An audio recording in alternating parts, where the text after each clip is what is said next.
ভর সন্ধ্যায় ও রাতে অবৈধ পুকুর ভরাটের অভিযোগ জমি মাফিয়াদের বিরুদ্ধে। অভিযোগ তুলে প্রতিবাদে সরব হলেন বর্তির বিল খড়ের মাঠের স্থানীয় বাসিন্দারা। আমডাঙ্গা থানার অন্তর্গত বেড়াবেড়িয়া পঞ্চায়েতের খড়ের মাঠের ঘটনা। প্রশাসনের নজর এড়িয়ে রমরমিয়ে চলছিল পুকুর ভরাটের কাজ। স্থানীয় বাসিন্দারা বাধা দিতে গেলে জমি মাফিয়াদের সঙ্গে শুরু হয় বচসা। পুকুর ভরাটের অভিযোগ পেয়ে তড়িঘড়ি ঘটনাস্থলে পৌঁছান আমডাঙ্গা থানার পুলিশ। বন্ধ করে দেওয়া হলো পুকুর ভরাটের কাজ আমডাঙ্গা থানার পুলিশের তৎপরতায়। কে বা কারা পুকুর ভরাট করছে তদন্তে আমডাঙ্গা থানার police. Bureau report, NB Bangla media.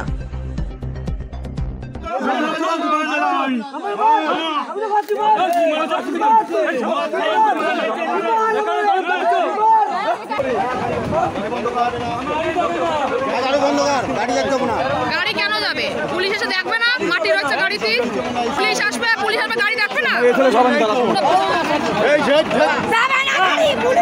না না, পুলিশ গাড়ি বাড়ি গেলে মাটি দেখবে কি? আর পুলিশই অভিযোগ এই যে পুকুরটা আপনি দেখতে পাচ্ছেন সাইডে, এখানে বত্রিবিল থেকে ট্রাকে করে মাটি এনে ফেলা হচ্ছে। এখানে রাজ্য সরকারের আইনও আছে যে পুকুর ভরাট করা যাবে না, তার শর্ত এরা বেআইনিভাবে গায়ের জোরে এখানে মাটি ফেলে পুকুর ভরাট করছে। এখানে কারা করছে? পুকুরটা পাশের বাড়ি একজনের ছিল, মানে ওনাদেরই ছিল, ওনারা বিক্রি করে দিয়েছে। তো নিয়েছে ওই দিকের একটা লোক, মানে একটা মহিলার নামে মানে রেজিস্ট্রি করা হয়েছে। মানে এটা খাসেরও জমি আছে এখানে ভিতরে। এখানে প্রশাসনের নজর এড়িয়ে রমরমিয়ে চলছে পুকুর ভরাটের কাজ।